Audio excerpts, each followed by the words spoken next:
Hi, and welcome to 10-2. Today, we're going to bring you a scary story from the web, and that story is Trouble Sleeping. A few months ago, my friend Yoko and I went to a girl's house for a sleepover. I didn't know the girl very well. Her name was Emmy, and she was a friend of Yoko's. They went to the same school when they were kids.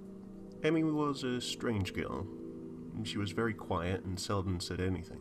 Her parents went out for the night, and we were left alone in the house. We got changed into our pajamas and sat around trying to tell ghost stories.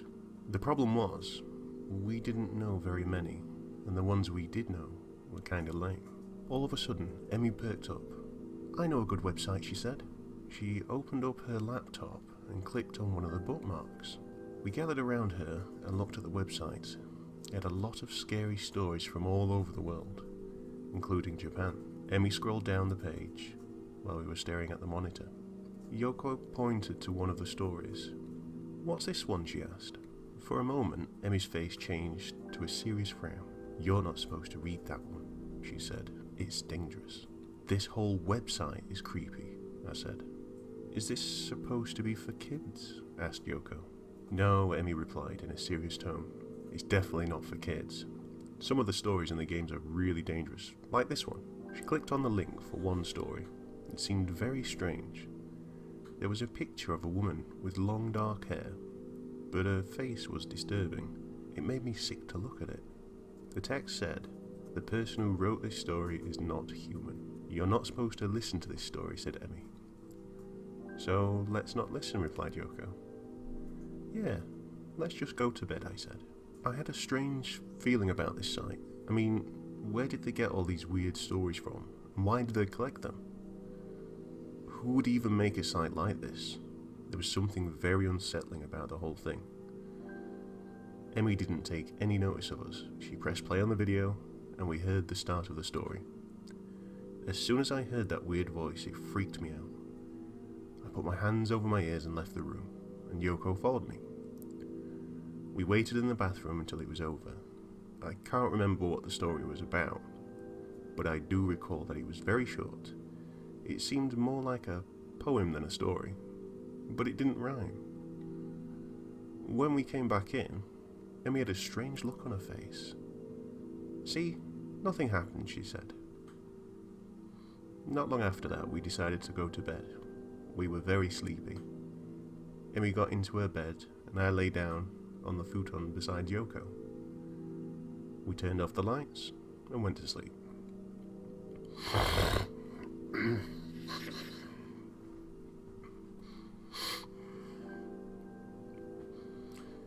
I always have trouble sleeping when I stay in someone else's house.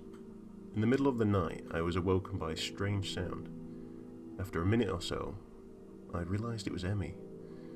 She was making small noises in her sleep. It sounded as if she was having a bad dream.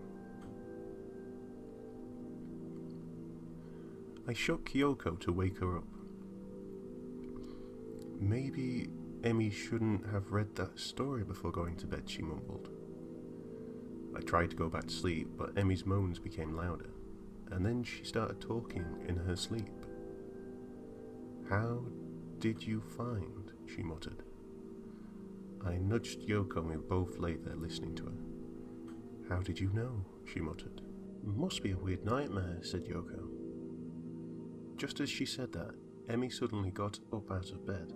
The way she moved was jerky, like a puppet.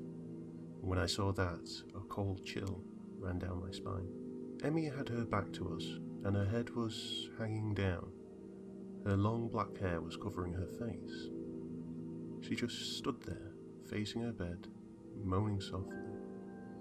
Slowly, very slowly, she began to turn round. Just then, Yoko flew into a panic. "That's not Emmy," she hissed. Emmy was still slowly turning. Yoko was staring at Emmy, her eyes wide in fright. I didn't want to look, but I couldn't turn away. I was trembling uncontrollably. In the dim light, I could make out Emmy's face as she turned. It was Emmy's face, but somehow it wasn't. Her skin was pale, her eyes bugged out abnormally. Her mouth was distorted and twisted into an evil grimace. It wasn't Emmy. It was as if her face had been mixed with the face of someone else. as if someone else was pretending to be Emmy.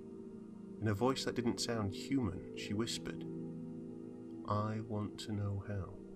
I don't remember what happened after that. I think Yoko and I passed out. When I woke up, it was morning. Yoko was lying on the futon beside me, but in the bed, there was just a discarded pair of pajamas. And there was no sign of Emmy anywhere. We went downstairs, but the house was empty. We were really freaked out, and the events of the night before were fresh in our minds. Yoko and I grabbed our bags and left as fast as we could. We tried to call Emmy on her mobile, but it was out of range. We tried again and again that afternoon, but it was always out of range. Later that evening, we called her home phone number, and her mum answered. She said she didn't know where Emmy was either, and Yoko and I became more and more scared. We texted all of our friends, but none of them had heard from Emmy. It was like she had dropped off the face of the earth. Emmy's parents went to the police and filed a missing persons report. They started a search for Emmy. Most people thought she had run away from home. Nobody could find any trace of her. The police came to question myself and Yoko, but there was nothing much we could tell them. We both knew Emmy didn't run away from home. One day, Yoko came over to my house, and we got on my laptop and searched the internet for the scary website Emmy had been reading. With trembling fingers, Yoko clicked on the link. A notice came up on the screen. "This story has been removed," it read. "Do not try to find this scary story. It's too dangerous." We searched through the site, but we couldn't find it. Ever since then, I've had trouble sleeping.